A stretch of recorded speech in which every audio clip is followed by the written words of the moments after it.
Hi everybody, welcome to another Truckin' with Kermie.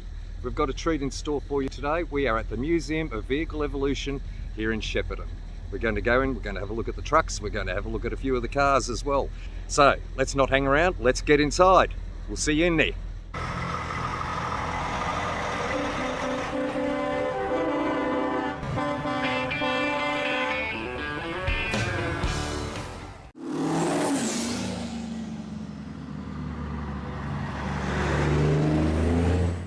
Right, so we're here today with Peter Hill. Peter is the Executive Officer of Move. Peter, nice to meet you. And you, Kermie. Cheers, mate. Before we start having a look around, would you be able to give us a bit of background on the history of not only Move, but the car museum that preceded it? Yeah, for sure. Back in about 2012, there was a few collectors of various and different things in the region. They approached Jim Andreanatis. Jim's probably the most important person as far as this place is concerned. Jim had a couple of roof trusses from the work he'd done over at SPC Factory Sales in Maroopna. They were out in the field behind us here, and some friends said to him, "Look, why don't you use those trusses? We'll put a bit of a shed up, put some cars in." So they built about 700 square metres of area. They put some cars in, some beer cans, a few other things. That went for a couple of years, and then they increased it to about 1,200 square metres, and that's what the Shepparton Motor Museum and Collectibles was for a number of years. Back in about 2017, there was a group of local transport legends, Jared Michelle, Sam Sarley, John Tague, Ken Keating, and Lloyd Mawson, who'd got together and had done some work to try and start a Shepparton Transport Museum. They got it off the ground, but it had lost a little bit of steam. My former employer, John Crescas, met with Jim one day and said to Jim, "Look, what's happening with the truck museum?" It was going to be built again out the back of where we are now. Jim said, "Look, tell me about it." "Look, I don't know anything about it." So John gave him the rich history of transport, how important it was to the region, and not only the trucks and the businesses, but the people behind it. So basically what we had to do, we went and looked for some government streams of money for any sort of funding, and what we were told was we'd have to put up basically or shut up. So as you look down this avenue of legends here, we went to each one of those and asked them to commit money to us. In the end, we got $1 million committed to us, and that enabled us to go to both the federal government, the state government, and the local government, and get some funding streams. So that's what happened. That was the beginning of Move in 2017. I'm not going to say it's the easiest thing I've done. It's probably the hardest thing I've ever done. The board, fantastic board that we've had over the time, just really committed and active people. If it hadn't have been for them, I think we all would have given up at some stage, but each one's got behind the other. And this is just a product of what happens if we've all been volunteers, no one's been paid for it. We've just put our heads together and gone after the funding, got the fantastic commitment from the local people, and what you see here is that today. Right, and it's a reflection of the local industry, but also beyond? Yeah, for sure. Look, we've tried to begin with to make it around the Goulburn Valley, and the legends that you'll see here are all from the Goulburn Valley, but as we've now opened, we're finding that we're getting some interest from a little further around. And look, we're not about to say no to that. This is certainly a community project, but firstly we want to showcase the people that have been so important within the Goulburn Valley, and then the board will just assess as to what goes from there. So right. Yeah. Okay, terrific. Let's have a look around. Let's do that. 1927, that was Lloyd Mawson's first truck that used to go out every morning 16 miles from Kahuna, two fellows with a pick and shovel, and they'd break up gravel, shovel it by hand into that tipper in the back. Wow. And then bring it back into Kahuna. Now, the only comfort it had, which is gone now, was a straw and horsehair seat. But I'm assured by the boys at Mawson's that if I put some petrol in it and cranked it, it'd start. Wow. So this was bought brand new by E.B. Mawson in 1927. It's a 27 Chev. And what you see is absolutely original. That's amazing, isn't it? Yeah. I have a great regard for trucks that are warts and all. Yeah. You can talk to them. You can feel the history. Well, the story's there. Yes, there. Absolutely it is, Peter. So so we opened finally in September this year. Yep. And I know you're obviously your focus is on the trucks, but we've got not only the trucks, we've got cars, we've got a fantastic bicycles collection dating back to the mid-1800s from Charlie Farron. We've got Dick Clayton's communications area. We've got the Lowell Thompson collection, which there's a segue into transport. Lowell is married to Brian Thompson. Brian was the first regional dealer to get Kenworth outside of Melbourne, and the first Kenworth he ever sold is this one here to our left. The Phillips Transport one. That was delivered to Phillips Transport on Christmas Eve 1978, and that was the first Kenworth sold out of Metro Melbourne in regional Victoria. So Brian eventually sold the business to his brother Graham, and a lot of people in the region will know Graham Thompson from Graham Thompson Transport. So Lowell, indeed, yeah. Lowell, his wife, has got a collection of Australian fashion that dates back to the first fleet. We've got that here. There's 10,000 articles, and we only ever display 5% of them at any one time. Okay. So. Yeah, well, you need more room. Yeah, well, we're now 9,000 square feet. When you think that the place started with 700 square feet, You've done pretty well. So some pretty good legends. You saw the SAR 50th anniversary. Indeed. That grey 908 that you can see there, that was bought by a local fellow in 2008, one of the last cats. It's got 600 kilometres on the odometer. That's all, 600 kilometres. Why? Well, he bought it to tow a float in his show truck, and he hasn't completed the show truck, so it's sat in his shed. But he wanted to get one of the last cats. He's got more money than I have, I tell you. Yeah, but I think it sits pretty well. These three. Absolutely, it does. Pretty well here. You know, the 2020 legend, Jared Hicks's 1986 W925 over there. They're The red one here. The red one is Jared Hicks's, yeah. And of course, that big girl, she's attracted a fair bit of interest here. We've had a lot of people that come just to see the legend. I'm sure they have. Have you had a good look at it? Yes, I have. I saw it at the Brisbane Truck Show. Have you climbed in and all over it? Yeah, I've had a good look in it. Yep. Okay. Pretty impressive. It's got leg room, unlike the original SARs. It's got an original here. So on the left is the Rendevsky's family first butter box they bought in 1970. It's a classic truck. It is, yeah. Well, once upon a time, every orchard around here, fruit was carted either on one of them or one of these 14, 18 Benzes we've got further down. So They're a popular truck. They're a really popular truck, built for the army, so that's why they were so tough. But no thrills, that's for sure. And then as we go along the line, more of Mawson's on the left. Yeah, that's Hicksy's, so that's his 86 925. That's a beautiful example of what was probably the biggest and best truck on the road in the mid-80s. That is quite superb. Yeah.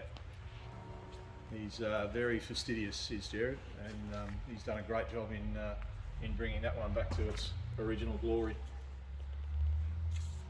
That colour is actually a Toyota colour. He drove through Shepparton one day and saw it. Okay. And he thought, I've got to get that colour, and I'm going to get Kenworth to paint my W model in that colour. Well, it was a good choice. It was. Good choice. So, yeah, Phillips's one here. Next to that is Kenny Keating's Inter. Dorothy Joyce, I know the truck well. Yep. Ken reckons that little model that sits down next to it cost more to make than to fix the old the old Inter up. But again, they were the truck of the choice at one stage. That and the 1418 Sideys one. They were the two trucks that you would have seen around the Goulburn Valley in the 70s. Yes, I have to get hold of Ken. He wants to write a book. Yeah. Okay. And I think he's looking for someone to help. Right. That's a lovely truck. It is. Yeah. Lovely truck. Yeah, it's a beauty. And he's a gentleman. He is. 14. 1418, they were everywhere once upon a time. They were the mainstay of transport, certainly. They were. Plenty of them going up and down the They were. They were popular. A good, reliable truck in their day, and they were fast. They were. Well, speaking of fast, the one behind it was probably one of the quickest trucks in the Goulburn Valley in the 80s. That's We're coming to a Kenworth again, folks. Yep. Coming up to an SAR. That was Rendevsky's. They found that in the paddock a few months ago. And it's arrived back here in the condition they found it in the paddock. But again, great story. I used to drive that one in Sydney. So. Did you? Yeah. So you did mention before who you worked for. Yeah, I ran Crescas Brothers Transport. Crescas, that's right. The last 23 or 4 years. So yeah. So you spent time behind the wheel, as you just mentioned. Yep, sure did. So you can see between each truck we've got these banners. Yes. So the banners have photos, whatever photos the family have wanted to put up, and then a story around the family and a quote from the legend on the bottom. So that's the Caliphatis banner there, and their trucks. At the moment they've got this 900 in here, but they intend, if you can see the road boss up there, Donny Califatis has got a road boss and he's getting it, the red one, he's getting that one painted up at the moment, and that'll be in here once that's finished. Right. So that'll be nice to have an old banger road boss sitting in the hole here. Indeed it will. There's always room for one more, isn't there? There it is. Luke Carter's in the next space. They just ripped theirs out yesterday. They've got a Western Star coming in tomorrow to go into that place. So you've had a support from right around the Shepparton yeah. trucking industry, haven't you? Without question, and we've got another 3 or 4 legends that we've been speaking to over the last week that really want to come on board as well.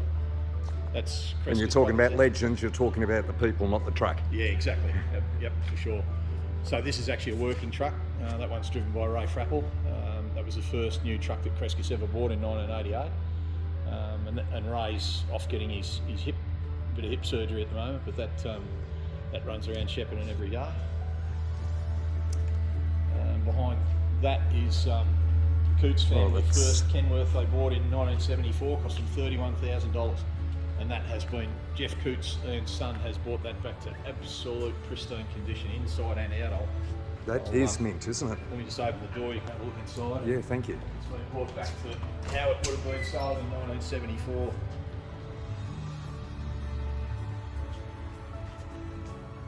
Oh, yes.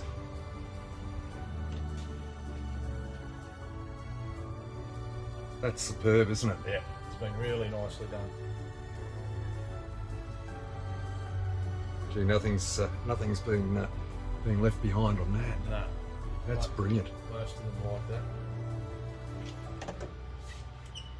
that. And over the road from the S2 we've got one representing Bill Hunter,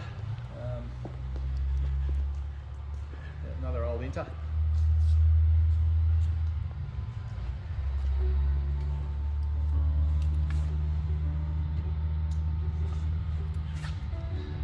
The next two It's in nice condition, isn't it? It is, yeah, it is really nice condition. That S2 came down from Alice Springs, the one we just looked at Cootsie's, and obviously Phillips's came down, and this Diamond T from Sam Sales came down from Alice Springs as well. All 3 of the owners said the same thing, and that was the trucks made their money in Shepparton, so that's where they wanted them to be. So Look, makes sense, doesn't it? It does, yeah. But that I've had a spin in that truck. Yeah. Again, it's beautifully done up. it is. And the next one is his late brother's truck that was bought brand new, I think, in 1946.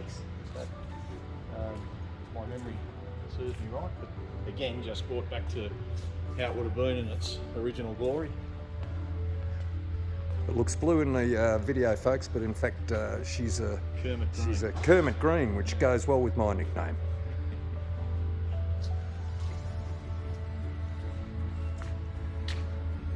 The phone number tells you a lot about the age, doesn't it? Yeah, it's been around a while. Right. Well, we're at this Peterbilt, so tell me about this one.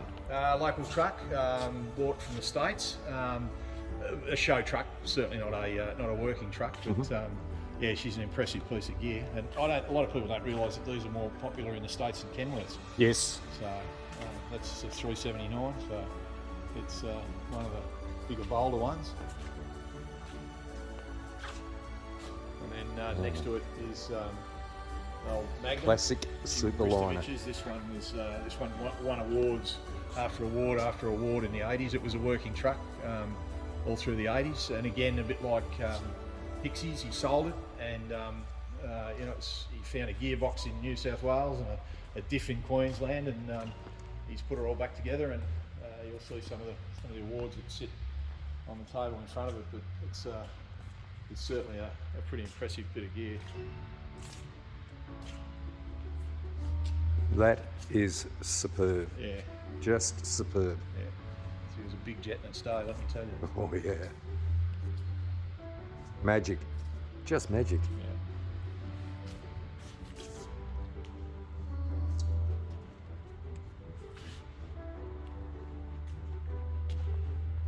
Right, and what's the story behind this? That's owned by the Spadaro family. Again, just a truck that they've spent a bit of money on to bring back to its glory. Another one from the 80s. it's just a really good example of what would have been running around the highway, 30 years ago. Absolutely, absolutely. Beautiful. Yeah. And trucks weren't always big, of course. No, they weren't. That's a pretty good example of an old KB5 inner. And a pretty good. We'll see on the other side as we sort of spin around. Pretty good example of what used to run around the roads. Down the bottom here, we've got a cabin, a 610 cabin that Kenworth has donated to the museum, and we've actually got some images of a truck driving around Shepparton, so kids can come along here and jump into the cabin and make out like they're driving a truck. The interaction is really good to have. Yeah, no, That might breed a few truckies, and that's what the industry needs them. Yeah, that's all we can hope. How long since you were behind the wheel, Peter? I did the footage on this about 3 months ago. Okay. So, I was driving a bit while I was at Crescus every now and again when they needed it. So if you jump in the middle of the cabin there, you'll get an idea of what it looks like for the kids to be in the driver's seat of the 610.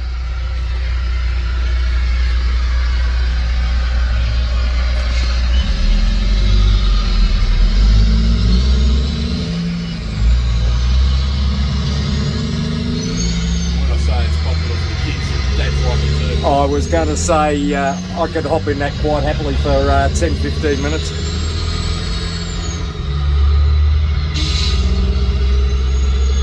That is superb. Yeah, it's good. Oh, I tell you what, you feel like you're there, don't you? Yeah. So local business Sounds Around have done all the audio and visual for us. And, Sound Surround. Sounds Around, and Yeah, Nigel give them a Parsons plug. from Square One. He did all the visual stuff, all the filming. So it was just a camera on the front of a K104. Oh, local streets. Yeah, it's all through Shepparton and Moretna.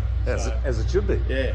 So it was just a camera on the front of a K104, and we took it for a drive for about an hour around Shepparton and Moretna. So people get to see there's some of the footage is inside the Freedom Foods container yard. So Okay. there's a bit to see. Absolutely. Kids play area. Oh yeah, you've got to have that. Got to have that. Dad'll be back in an hour or two. Yeah, that's right. Paul Vitale, one of our legends, terrific bloke. Now that's a brand new machine, but he said, no, I want it there and I want the kids to jump on it and play with it. So I know so many times you come to museums and people say, don't touch. But Paul has put that in there and said, no, I want kids to know what it's like to sit on a little tractor. So yeah, they get to jump up on that and make out like they're mowing the lawns or ploughing a field or whatever it is they want to do. It's just a generosity of people. It is amazing. So, yeah. It is amazing. Ollie's trolley for the Shepparton people. They remember the old Ollie's trolley?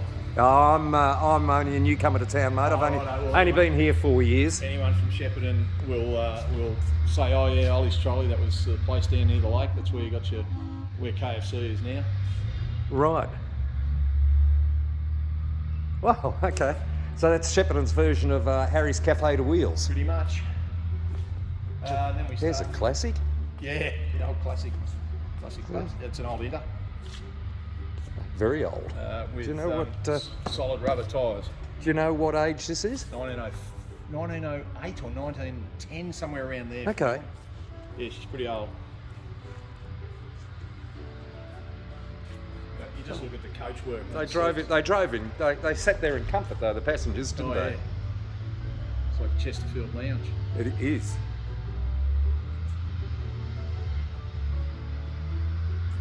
Speedos weren't even an optional extra then. Nah, crank handle to start it. Yes.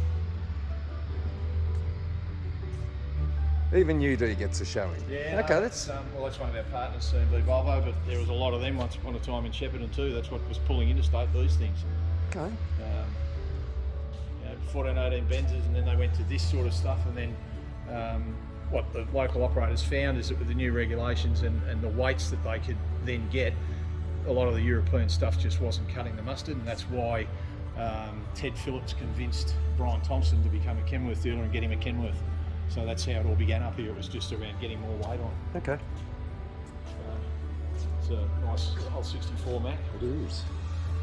B51, B61, B61, is it? 61, yep.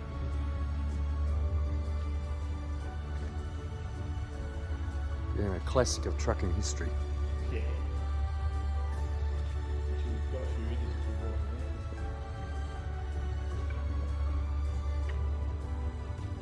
them. CRT group. Yeah, Cole Reese up at Amaga.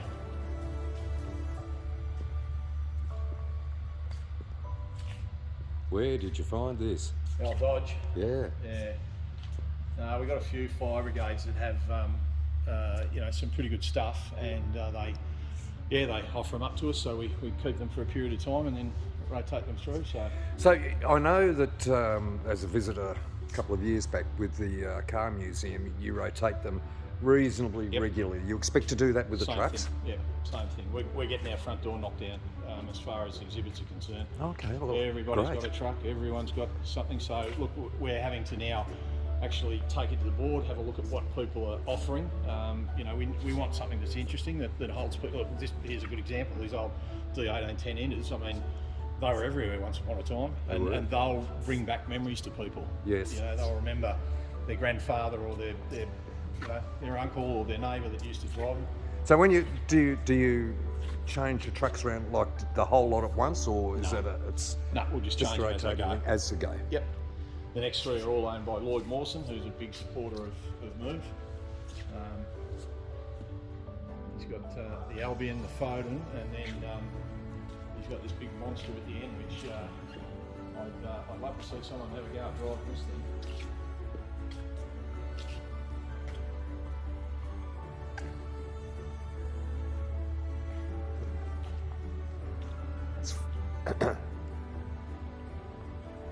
Magic.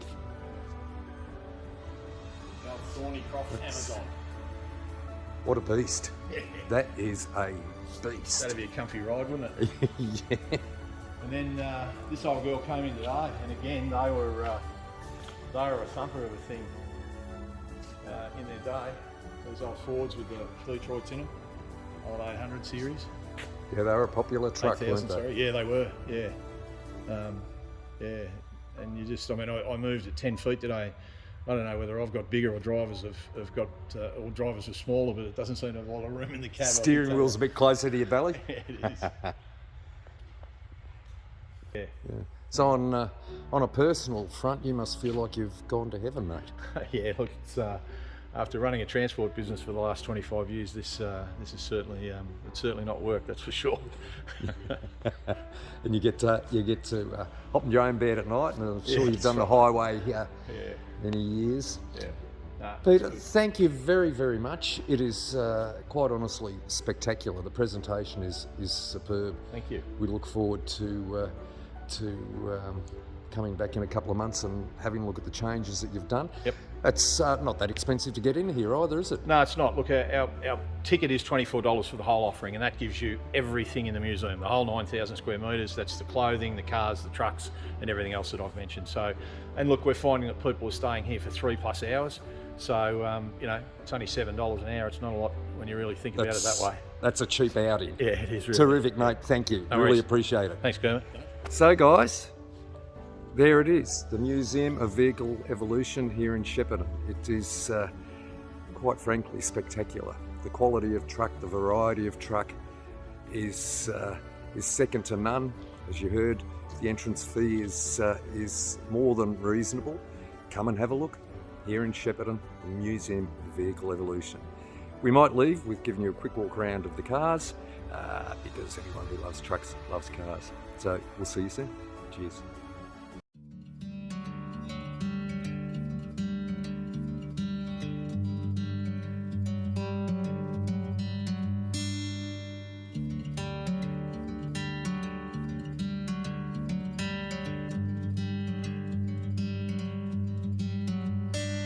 I'm driving down an empty freeway,